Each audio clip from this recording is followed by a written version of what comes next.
Madame Arlette. Vous allez bien? Bien, merci. Meilleurs vœux, bien que nous sommes déjà au mois de février, mais bon, meilleurs vœux parce qu'on ne s'est pas vu. C'est la première fois depuis cette année. Hein. Ouais. Vous allez bien sinon? Ça va, on tient le coup. Prenez place. Merci. D'accord, on va parler de vous Oui. aujourd'hui. Nos téléspectateurs, toutes ces personnes qui vous suivent, toutes ces personnes qui vous regardent, aimeraient bien connaître Arlette Moutela. Découvrir Arlette Moutela. C'est vrai qu'elle est souvent à la télé, c'est vrai qu'elle est dans les médias depuis longtemps. Elle est dans la politique, elle est forte dans des émissions politiques, dans la présentation du journal également. Le sport, n'en parlons pas. C'est une femme à plusieurs casquettes, elle a beaucoup de talent. Alors, Madame Arlette Moutela, d'abord, d'où vous est venue l'idée de faire le journalisme? C'était une passion depuis l'enfance ou bien vous avez changé d'idée en grandissant? J'ai changé d'idée carrément en grandissant parce que c'est vrai, hein, il faudrait... on regardait tous la télé, mais c'était vraiment pas ce que je voulais faire au départ. Au départ, je voulais faire la médecine. Ah, comme moi? Oui. Allez, Donc, je voulais faire vraiment la médecine, je fais la biochimie et tout. Mais à un moment donné, quand je devais aller à l'université, je me suis dit à l'époque, pour aller, c'était au campus, à l'université de Kinshasa, le campus vers Moamba et tout. Alors, je me suis dit carrément, non. C'est d'abord beaucoup d'années, ça va prendre beaucoup d'années. À l'époque, ça prenait carrément 7-8 ans. Je me dis, simplement pour faire l'université, 7-8 ans.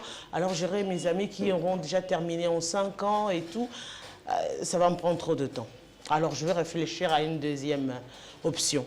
C'est là que j'ai choisi le journalisme et j'ai appris qu'il y avait un institut où on apprenait le journalisme à Kinshasa, en ville, à Gombe. Je me suis dit, c'est plus pratique et c'est plus simple.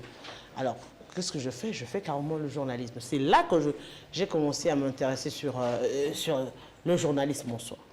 Ce n'est pas facile, eh ben, parlez-nous un peu de votre parcours. Vous avez directement commencé, c'est vrai que vous avez commencé à la RTGA. Je vous ai connu à la RTGA et puis Télé 50. Bien avant la RTGA, vous étiez quelque part ou bien c'est là que vous avez commencé votre carrière? Non, c'est là que j'ai été connue. Ah, d'accord. À la RTGA, il faudrait le dire comme ça. Mais je n'ai pas commencé là-bas. Quand j'ai commencé l'université, l'institut, les études supérieures, on va le dire comme ça, j'ai commencé directement, je suis allée au journal Salongo. Au journal Salongo pour demander un stage professionnel. Si on peut me retenir comme stagiaire, c'est là que j'ai commencé. J'ai commencé au journal Salongo. Avec le journal, j'étais dans la rubrique Kinshasa, Écho de Kinshasa, et je m'occupais spécialement de la commune de Limete, parce que j'habitais Limete et c'était plus facile pour moi de couvrir les activités de Limete. Tout ce qui y avait comme information dans la commune de Limete, je donnais. Et après cela, j'ai commencé à collaborer avec la commune, la maison communale, donc avec le bourgmestre de la commune de Limete quand il y avait des actions, parce que j'ai parlé quand il y avait insécurité. Alors le journal Salon était vraiment lu et centré dans tous les salons, les grands salons politiques. Alors le bourgmestre a dit comme finalement cette dame n'écrit que des mauvaises choses. Alors il est venu solliciter à Salongo pour que l'on collabore ensemble. Et c'est là que j'ai commencé à collaborer avec le bourgmestre. Et c'est de là que je suis partie pour autre chose. J'ai même postulé à l'époque, je crois, à Horizon 33. Horizon 33, et dès là, j'ai été retenue à la rédaction, mais je n'ai pas pu travailler parce qu'il y avait un problème de signal. Alors, comme je faisais aussi les études, j'ai carrément laissé tomber cette option-là. Et j'ai laissé. Et après mon graduat, j'ai été... on m'a demandé de venir carrément faire mon casting au niveau de l'agence Maxime Agency. Maxime Agency de M. Romain Lobo. C'est là, il n'avait qu'une seule émission, Terre de foot. Terre de foot, à l'époque, c'était Jean-François Moubiaï qui présentait cela. Il était avec Marinette Outesi et Marinette était partie pour une autre chaîne, je crois, une autre chaîne. Il devait aller vers, je sais, Numérica ou quelque chose comme ça. Alors, ils avaient besoin d'une dame. Et puis du coup, on est tombé sur on est venu me solliciter. Je me suis dit, bon, c'est difficile. C'est vrai que je n'ai jamais fait le sport, je n'en connais pas grand-chose.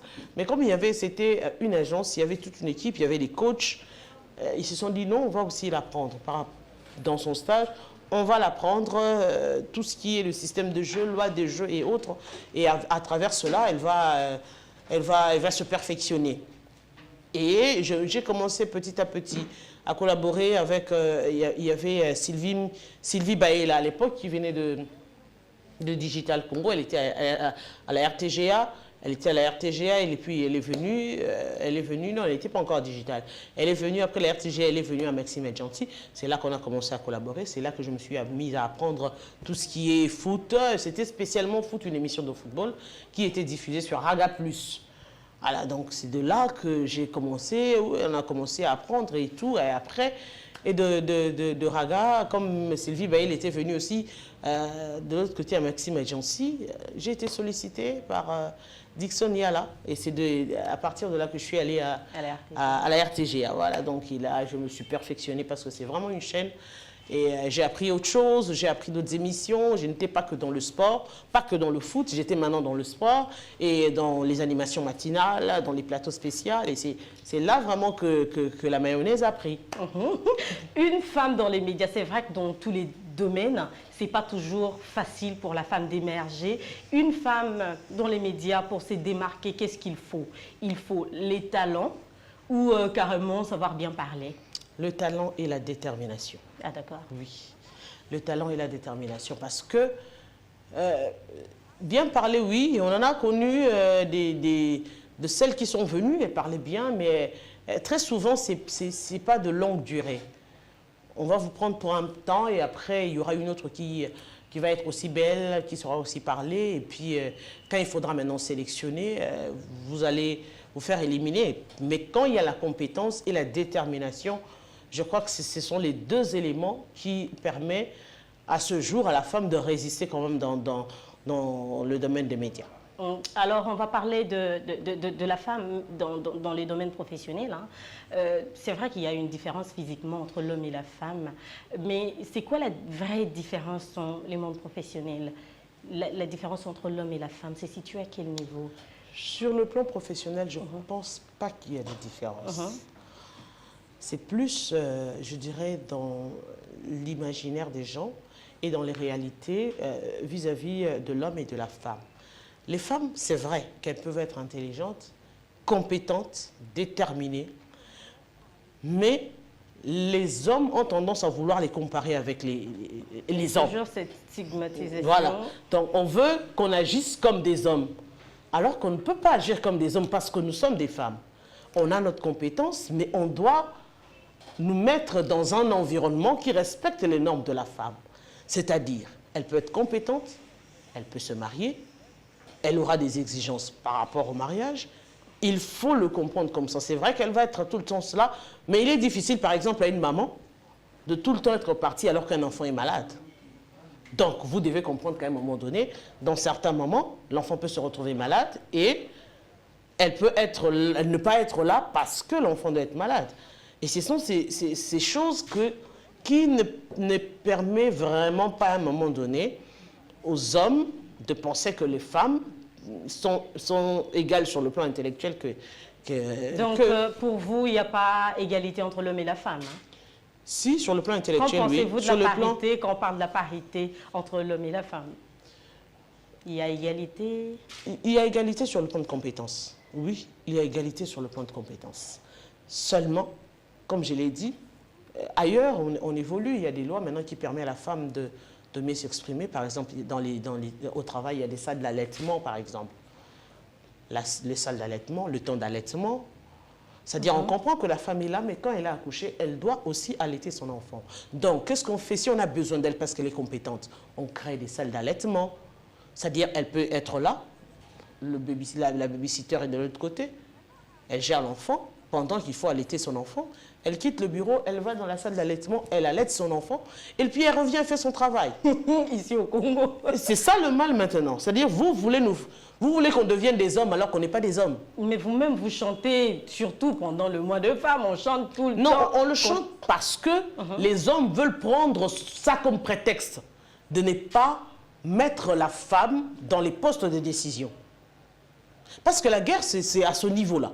La femme, elle peut être compétente, mais vous voulez la garder comme celle que vous allez toujours envoyer. Deux fois, vous mettez quelqu'un d'incompétent, de moins compétent, parce qu'il est simplement homme, et il va se mettre à diriger cette femme qui est compétente. C'est ça, sous prétexte que c'est une femme, elle va se retrouver avec son enfant, elle va être enceinte, elle va faire ceci. Non, ce n'est vraiment pas une raison. Si vous voulez vraiment qu'on évolue sur le même pied d'égalité, il faudrait mettre les mêmes conditions pour les hommes et pour les femmes, et vous verrez que ces femmes-là, sur le plan de la compétence, lorsque vous les mettez au même endroit, c'est autre chose. Parce que, prenons l'exemple des émissions. Quand vous me prenez dans mon temps d'émission, en quoi je suis différent d'un homme? Rien. Il n'y a pas de différence. Il n'y a pas de différence. Dans ce temps d'émission, il n'y a pas de différence. Maintenant, quand vous voulez sortir dans ce temps d'émission, il y a l'aspect femme qui entre en jeu. Parce que vous n'allez pas non plus me priver de ma féminité parce que je dois être compétente. Non, vous n'allez pas me priver de ma famille parce que l'homme, oui, l'homme, on le dit, c'est le maître du foyer, mais le cœur du foyer, par exemple, c'est la femme. Donc vous n'allez pas m'enlever ça parce que je vais compétir au même pied d'égalité que quelqu'un. Non. Créez les conditions qu'il faut et vous verrez des femmes compétentes. Alors, pourquoi aujourd'hui, jusqu'à aujourd'hui, c'est vrai qu'il y a des combats, c'est vrai qu'on parle, il y a des séminaires, il y a des conférences. Pourquoi aujourd'hui, il y a toujours de ces femmes-là, même dans les milieux professionnels, qui ont du mal à s'affirmer? Parce qu'ils mettent l'homme devant.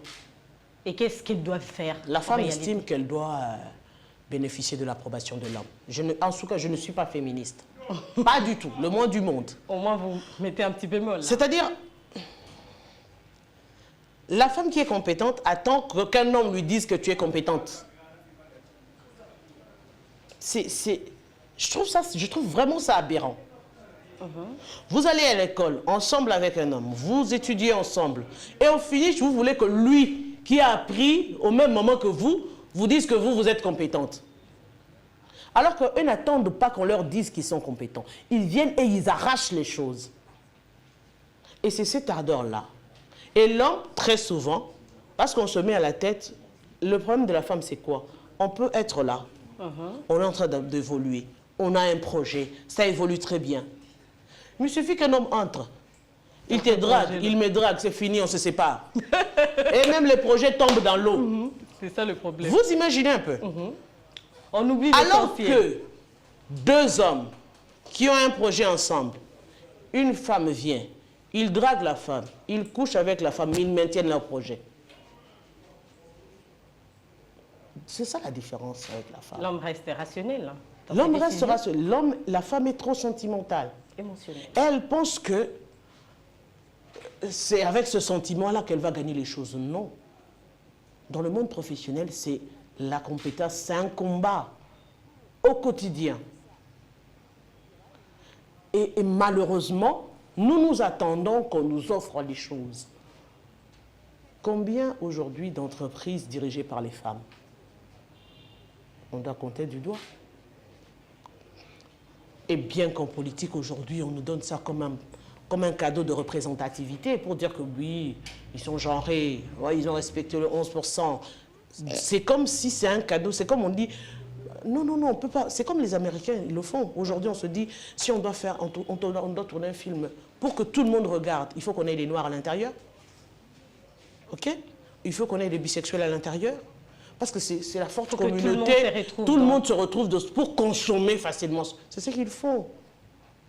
Mais en réalité, s'il n'y avait pas tous ces pesanteurs, ils allaient travailler seuls. On a vu les élections. Prenons le cas des élections aujourd'hui. Si on doit prendre les femmes qui sont élues, vous allez dire qu'elles n'ont pas battu campagne. Non.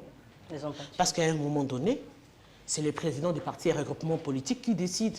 Quand on atteint le seuil, quand il faut faire de ceci, on recourt au président des partis politiques. Et il est très difficile aujourd'hui, par exemple au président des partis et regroupements politiques, de mettre en avant-plan une femme alors qu'il y a des hommes. Alors qu'il y a des hommes. Alors qu'il y a des hommes.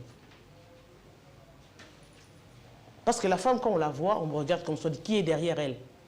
toujours Quand la ça. femme Pourquoi ça revient toujours lorsqu'on voit une femme émerger? Qui est derrière elle? On suppose toujours qu'il y a quelqu'un derrière elle.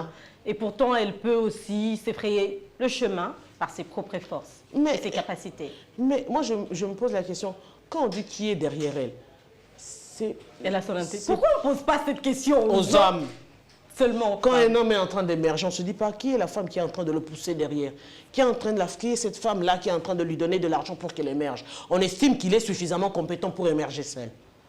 Alors que la femme, on se pose toujours la question, qui est derrière cette femme? Elle est maintenant là trop visible, elle est trop belle, elle est trop ceci, elle s'habille trop bien forcément. Il y a un homme qui est en train de le financer derrière pour qu'elle soit... C'est qu'elle. Et c'est dommage. Et c'est vraiment dommage. C'est une société, malheureusement, à laquelle nous sommes confrontés. Et pour cela, j'estime qu'à un moment donné, il faudrait passer outre cela. Dans le monde professionnel, les femmes rencontrent beaucoup de difficultés et souvent ça décourage. Lorsque vous rencontrez des difficultés maintes fois, que ce soit lorsque vous cherchez de l'emploi, que ce soit lorsque vous évoluez, que ce soit lorsque vous allez chercher des partenaires, il y a toujours des difficultés qui, au fait, découragent les femmes. Parlez-nous un peu de vos difficultés rencontrées pendant votre parcours. Il y en a eu tellement que... il y a eu le moment où on a douté de vous. Oui, la première difficulté, quand j'ai commencé, on me disait que j'avais une voix grave. C'est pas mal. Alors, ça passait pas dans le style de l'émission Terre de foot, en fait. Okay. Terre de foot, il y avait des présentatrices. Marinette qui est passée, elle avait une voix fine. Il y a Sylvie qui était là, elle avait une voix fine. Alors, quand on devait faire... C'était des émissions où on devait faire des co-présentations. Alors, on a eu des réunions comme ça où on nous a appelés justement parce que j'ai une voix grave. Donc, ça ne se marie pas à l'autre. Quand elle parle, elle est trop fine, elle est trop féminine. Moi, quand je parle, ça donne l'impression que je suis un homme, c'est un peu autoritaire. Alors, je dis, qu'est-ce que je vais faire? Bon Dieu, c'est ma voix. Donc, il faut que forcément, je trouve mon créneau et un endroit où on va accepter cette voix comme telle aujourd'hui. Voilà, donc à un moment donné, on s'est fait des idées, on accepte ce qu'on est en fait.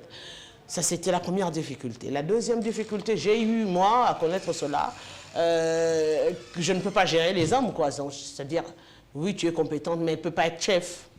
Comment elle peut être chef? Comment elle peut être chef? Elle, une femme, elle peut être chef. Et puis dans le sport en plus, j'ai connu ça.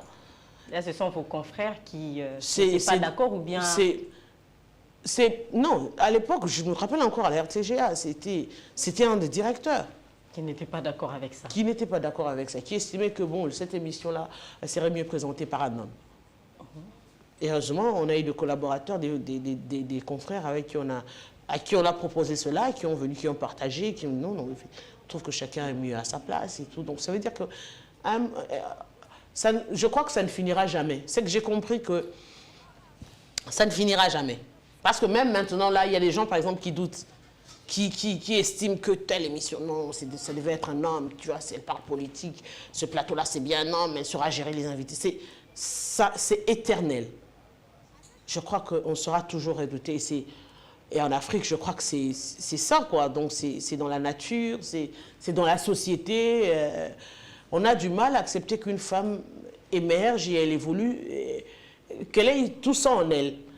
Et je crois que petit à petit, les gens commencent à comprendre un tout petit peu, parce que c'est vrai, donc, si on regarde dans le domaine des médias, si hier il y avait des domaines réservés forcément aux hommes, aujourd'hui ce n'est pas le cas. Le cas des émissions de débat politique, les émissions de sport, des émissions de musique, on retrouve des femmes et tout ça.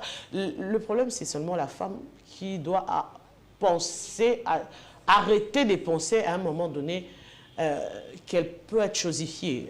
Et elle doit prendre conscience de ce qu'elle représente et s'imposer du coup. Voilà, donc, parce que les gens ont tendance à prendre la femme comme un élément de beauté, tout simplement. Elle est belle. On a besoin des jolies femmes pour la télé, on oublie qu'on a besoin aussi des femmes intelligentes. Voilà, donc quand elle est déjà belle à la télé, et ça va, les gens vont rester accrochés.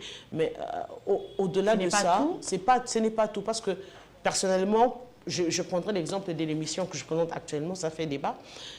Il y a des personnalités qui appellent pour dire, par exemple, je ne pouvais pas penser que de la façon, quand on vous voit présenter le sport, vous pouvez avoir une maîtrise, autant de maîtrise sur les questions politiques. Donc ça veut dire que les gens ont des idées figées sur les personnes.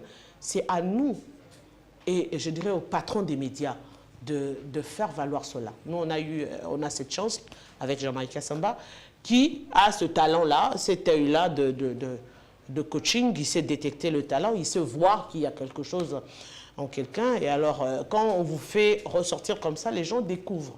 Et au fur et à mesure que les gens découvrent, on se dit aujourd'hui, par exemple, je dirais, les gens se disent, on ne peut pas avoir que... Ah non, on ne peut pas présenter que ça. Elle peut présenter ça et ça et ça et ça. Donc, il en existe quand même.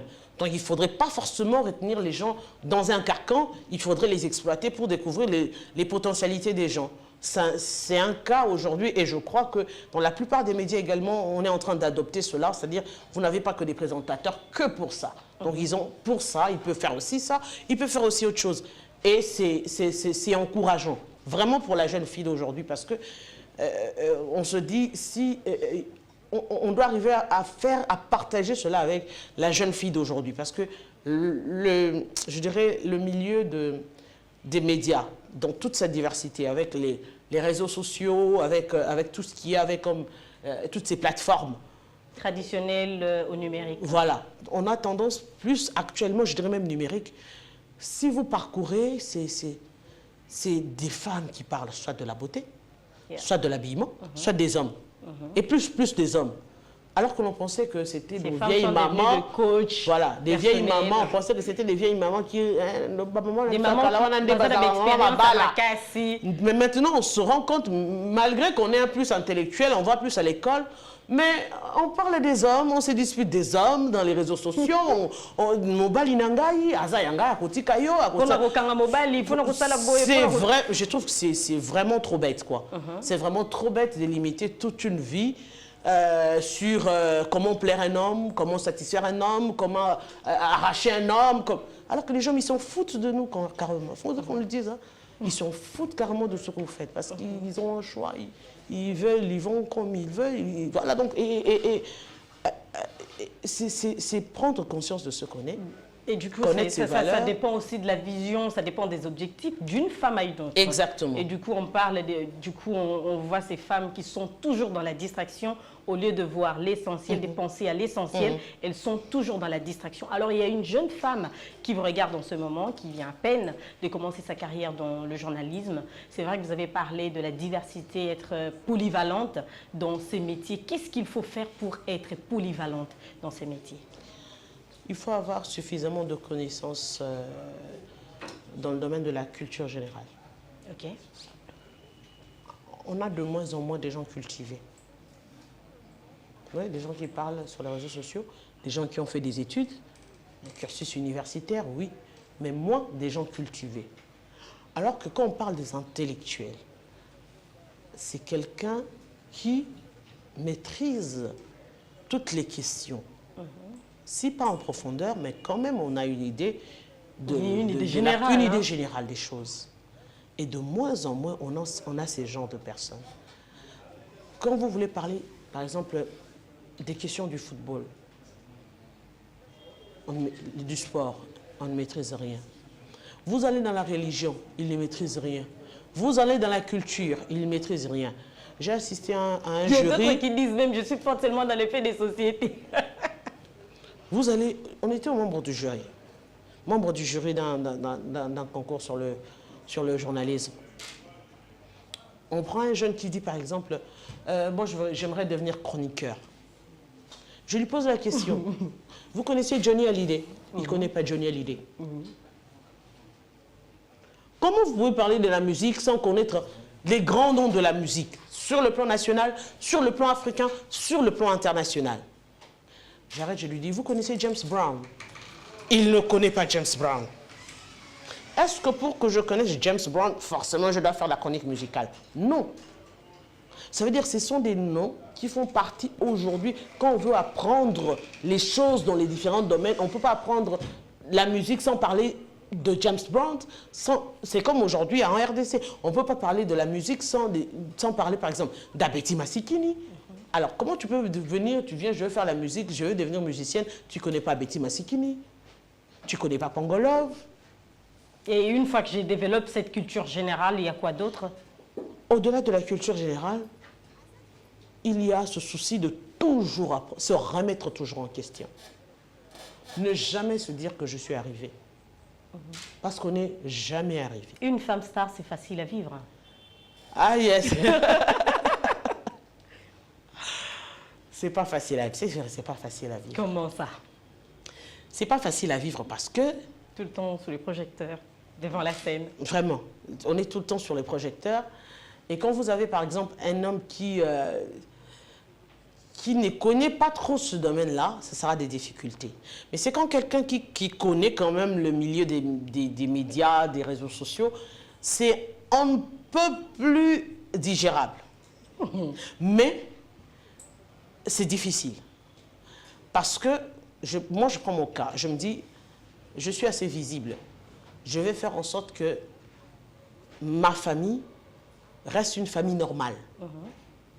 Reste vraiment une famille normale. C'est-à-dire, vous n'êtes pas trop dans les réseaux sociaux, vous n'êtes pas trop dans ceci. Vous êtes effacé. Voilà, vous êtes vraiment effacé. Parce que je suis vraiment suffisamment visible pour que l'on vous mette encore dans ce carcan-là. Mais je prendrai l'exemple. Mon fils aujourd'hui, l'aîné a 17 ans.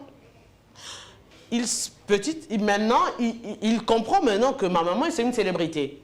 C'est maintenant. Oui, parce que il ne réalisait pas cela. Il allait à l'école, mais c'est la réaction des autres, ses amis, vis-à-vis de lui, qui fait comprendre finalement, c'est que c'est pas n'importe qui. Okay. On a vu ta maman, on a vu ceci, on a vu avec le coach, il était avec ceci. On a vu interviewer telle, elle présente le journal, on fait des photos, on lui envoie. Il se rend maintenant compte que je suis censée avoir des retenues, par exemple, pour telle autre chose, parce que je ne vis pas que pour moi, je vis maintenant pour aussi la réputation de mes parents, et des parents qui sont connus. Ça joue, hein. Donc, j'estime que c'est quand même un fardeau qu'ils sont en train de porter, parce que c'est une pression...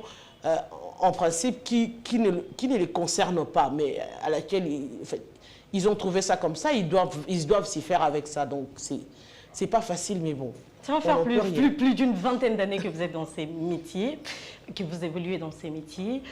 Quels seraient, selon vous, les vrais combats des femmes journalistes au milieu de ces congénères, tout ça? Le vrai combat des femmes journalistes. C'est arriver à avoir des maisons de presse. Okay. Il y en a déjà, non? Oui, oui. Il y a des femmes qui créent déjà. Oui, oui. Arriver à avoir des maisons de presse, arriver à avoir des postes de décision quand même. Hein, se retrouver dans les postes de décision, ça changerait beaucoup de choses, et aussi avoir des personnes assez déterminées pour parler de la cause de la femme. Ce sont des problèmes qui sont très souvent qu'on oublie de fois. Quand on est dans l'arène, on se regarde soi-même, on se bat pour soi, alors qu'il y a toute une génération. À l'université, il y a on reçoit des stagiaires, on se rend compte que la plupart des jeunes filles qui viennent ne savent pas où ils sont, ne savent pas où ils évoluent. C'est difficile parce que elles ont une autre idée, alors que la réalité sur terrain, c'est autre chose. La réalité sur terrain, c'est autre chose. Alors, quand ils viennent, des fois, ils sont sublimés par ces stars de télé, on les voit à la télé, c'est des grandes personnalités. Aujourd'hui, on est avec elle. Voilà, on est ensemble. Aujourd'hui, on peut côtoyer X. Aujourd'hui, tel peut me draguer. C'est tout ça qui les emballe. Et des fois, ils oublient ce qu'ils sont venus faire. Ils oublient ce qu'ils sont venus faire. Moi, j'ai dit, quand vous venez chercher du travail, cherchez du travail. Quand vous venez chercher du travail, vous commencez en même temps à chercher les hommes. Dans les travails, c'est compliqué. Vous allez peut-être avoir les hommes pour un moment, mais vous allez perdre le travail. Et le temps de réaliser que ce que vous avez eu n'est qu'éphémère, vous avez déjà perdu ce que vous êtes. Et du coup, quelle est votre vision pour le Congo? Dans 10 ans, vous vous voyez comment? Dans 10 ans Dans 10 ans, je me vois, sincèrement, je me vois patron. Patron, en train de gérer d'un média, d'une agence ou ceci, ou autre chose. En revanche, pas conseil de communication, j'aimerais quand même, je vois plus loin que ça. je regarde la société, comment on évolue. Actuellement, quand on est conseiller en communication, dans un ministère, dans une entreprise publique, c'est... Je parle d'une agence conseil en communication. Voilà, ça c'est mieux. Une agence conseil en communication, parce que quand vous êtes attaché de presse ou encore chargé de conseiller en communication dans un ministère, dans une entreprise, c'est que c'est-à-dire, ils ont déjà des idées, vous mettez en application. Donc, vous êtes plus exécutant et vous ne donnez pas vos idées à vous. Alors que j'aimerais plus tabler dans le coaching. Ok. Dans le coaching en termes de journalisme, en termes des médias. C'est-à-dire, il y a des ministres aujourd'hui, on le sait dans l'environnement, qui ont un problème de communication, qui ont un problème de visibilité, qui ont un problème de résoudre les problèmes dans les réseaux sociaux. Je prends aujourd'hui, par exemple, le cas tout récent, la vidéo qui circule avec le ministre de l'EPST sur les agents de l'IGF et consorts. C'est-à-dire, si quelqu'un avait un coach, en communication, on lui a dit par exemple, non. Il ne faut pas réagir. Faut pas réagir comme ça. Cette vidéo peut tourner. Il a voulu dénoncer quelque chose qui... Alors, ce n'était pas important de le faire. Qui risque de tourner contre lui. Alors que quand on a un coach, ici par exemple, résoudre cela, il se dit non, et c'est un champ un peu plus large. On fait comprendre aux gens comment est-ce qu'ils doivent réagir par rapport aux médias, par rapport aux réseaux sociaux. Parce qu'aujourd'hui, la tendance, c'est plus, j'ai 2-3 journalistes à qui je paye chaque fin du mois, qui viennent me défendre quand il y a des problèmes. Surtout ça. Ils passent dans les plateaux des médias, ils prennent position des X, ils deviennent comme des porte-paroles. On les appelle des communicateurs, même. Non, soyons clairs, c'est des porte-paroles. Okay. La communication, c'est autre chose. C'est plus de porte-parole. Ils viennent dire ce qu'on leur a demandé de dire. Ils viennent défendre, ils sont tout le temps. Ils sont tout le temps dans les plateaux d'été. Ils vont là-bas et tout ça. Ils deviennent analystes, alors qu'en soi, il est porte-parole de quelqu'un. Disons les choses clairement. Alors que dans un coaching, c'est différent. Dans un coaching, je viens, je vous le dis, ce qu'il faudrait faire. Dans le cas échéant, il faudrait faire ça. Et là, je crois que j'aurai un peu plus de marge de manœuvre pour les personnes qui voudront, qui voudront écouter et ça deviendra un style qui n'est pas forcément exploité ici en RDC, en Afrique. Une jeune fille est en train de vous regarder en ce moment et cette jeune fille aimerait bien devenir comme Arlette Boutela. Quand on parle de la relève après, qu'est-ce qu'il doit faire? C'est toujours difficile. Je sais pas. C'est un peu vague, mais bon. Mais qu'est-ce qu'elle doit faire? C'est vrai qu'elle doit se cultiver. Au-delà de se cultiver, si par exemple c'est dans la présentation, elle doit beaucoup plus regarder Arlette Boutela dans sa présentation, parce qu'on a eu aussi à regarder d'autres personnes, pas seulement en RDC, aussi des présentateurs, présentatrices africains dans le monde aussi. Et surtout la détermination. Moi, je dirais en tout cas, il n'y a pas meilleur que la détermination, parce que vous en aurez pour votre compte. Vous en aurez pour votre compte, et quand on n'est pas assez bagarreur, on lâche prise très facilement. C'est pas facile. Oui, c'est pas facile. On va vous dire qu'est-ce que les gens n'ont pas dit. Quel est le mari qu'on ne nous a pas donné, en fait, dans ce métier? Et là, il faut avoir des nerfs solides, il faut avoir un grand cœur et surtout la détermination. Vraiment la détermination, parce qu'on nous a collé des maris. Surtout quand vous travaillez avec telle personne, quand tu collabores avec un ministre, c'est forcément ton mari. Quand tu travailles avec un président d'un club, forcément ton mari. Bon, tout le monde sait, moi dernièrement les gens m'ont appelé, mais on m'a dit que c'était votre mari. Et du coup, il faut avoir un grand cœur. Et puis la personne était même prête à se disputer pour leur dire je la connais, ce n'est pas vrai.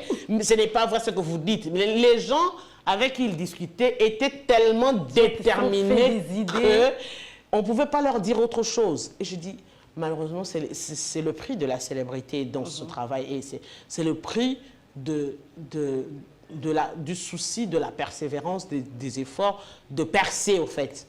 Quand on veut percer, et on doit côtoyer les grands, et peu importe ce que les gens disent, l'essentiel c'est ce que vous savez, vous. C'est la réalité qui est en vous qui compte. La célébrité, c'est vrai, je vais devenir célèbre en partant de ce que vous venez de dire tout à l'heure. On vous colle des maris de gauche à droite, c'est vrai, pas seulement vous, mais toutes ces femmes-là célèbres. c'est facile. Hein? Qu'est-ce qu'il faut faire lorsqu'on vous colle toutes ces personnes? Rien. Il faut juste regarder comment réagir. Hein? Rien. Moi, je ne réagis même pas. Il faut juste accepter. Si vous estimez que lui me vaut, tant mieux.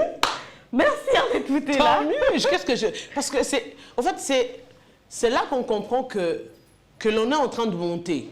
Qu'on est en train... Quand on parle de vous... On n'est plus n'importe qui. On n'est plus n'importe qui. C'est-à-dire quand vous dites, ah bon? Ah bon? C'est vrai ça. Donc moi je peux... Ah bon? Ça va, hein, c'est que franchement ça va. C'est aussi... Donc bon matin. Bon matin à un niveau. Ouais, donc c'est ça donc. Ah bon? C'est que vous comprenez que nous avons n'importe qui. Donc il faut nous baboui. Donc ça va déjà. Si c'est comme ça, c'est que c'est bon. Et à un moment donné, c'est des noms comme ça qui restent après un moment. Les gens vont commencer à parler peut-être au début quand vous êtes en train de monter. À un moment donné, donc à Kotoarane déjà grand. Donc les gens vont se lasser à un moment donné. Merci d'avoir répondu à nos questions. C'est un grand plaisir. Nous sommes arrivés pratiquement à la fin de cet entretien. Et avec vous, on se retrouve juste après ceci.